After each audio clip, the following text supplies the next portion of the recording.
Welcome to The Explainer. So today, we're diving into Robert Kiyosaki's Cashflow Quadrant, but we're going to go way beyond just the numbers. We're talking about the internal battle you have to win to really break free from the rat race. See, it's not about what you do, it's about who you have to become. And for a lot of people, that journey starts at rock bottom. Can you imagine? Homeless, living out of a car, and that's the advice Robert Kiyosaki gets from his rich dad? The point wasn't the struggle itself. The point was the person he was forging himself into through that struggle. Because here's the thing, whether you fight or you quit, you're becoming someone. The only real question is, who? And that, right there, is the heart of this entire journey.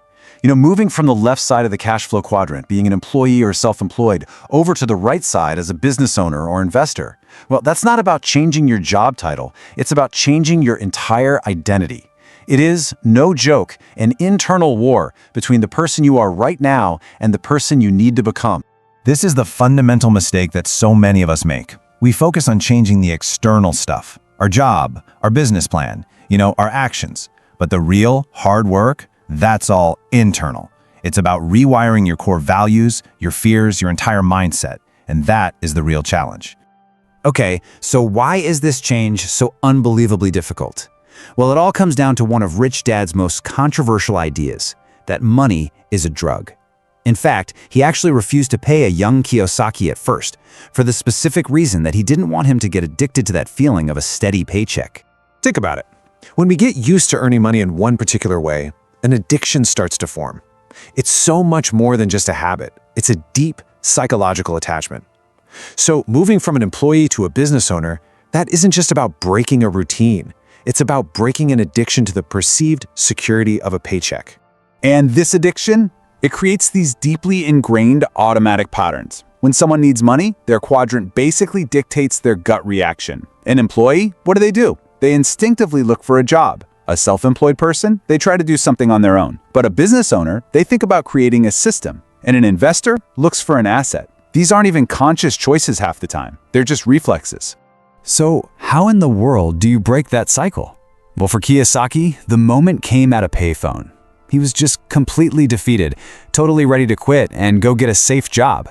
That internal war, it was almost lost. But the advice Rich Dad gave him in that moment, it changed everything. Rich Dad told him, straight up, passion builds businesses, not fear. And that just forced Kiyosaki to look at what was really driving him. He was about to make a life-altering decision based completely on fear, throwing away the passion that started the whole thing. And then came the knockout blow, a question so simple but so profound. You can always quit, so why quit now?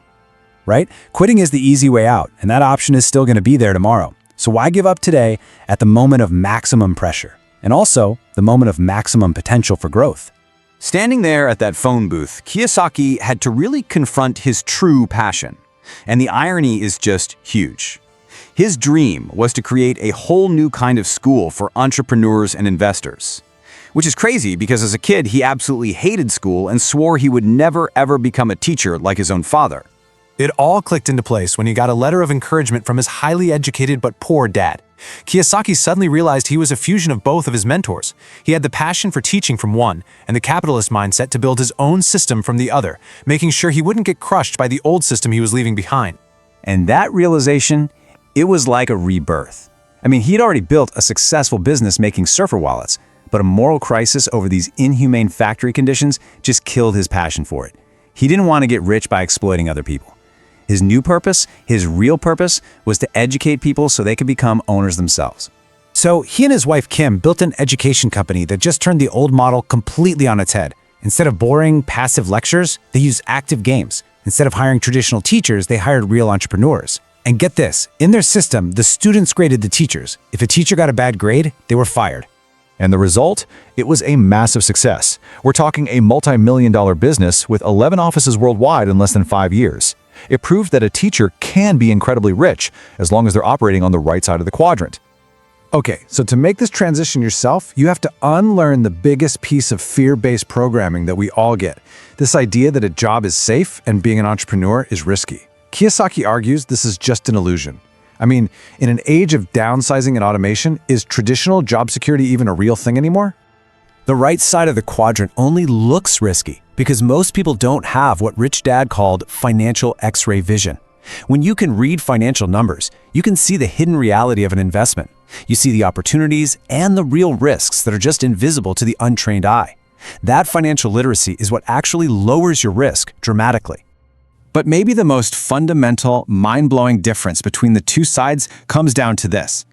People on the left side of the quadrant pay to avoid risk. People on the right side get paid to manage it. Just think about insurance. It makes it super clear. You pay a company a premium so they take on the financial risk of your health. They are getting paid to manage that risk. Your goal in moving to the right side of the quadrant is to become the insurance company, the one who gets paid, not the one who's always paying the premium. The message here is pretty clear. The journey to financial freedom is an internal one. It really requires you to change who you are, to face your fears head on, and to see the world through a completely new lens. So the final question isn't for Robert Kiyosaki, it's for you. What's the passion that you've allowed fear to push aside?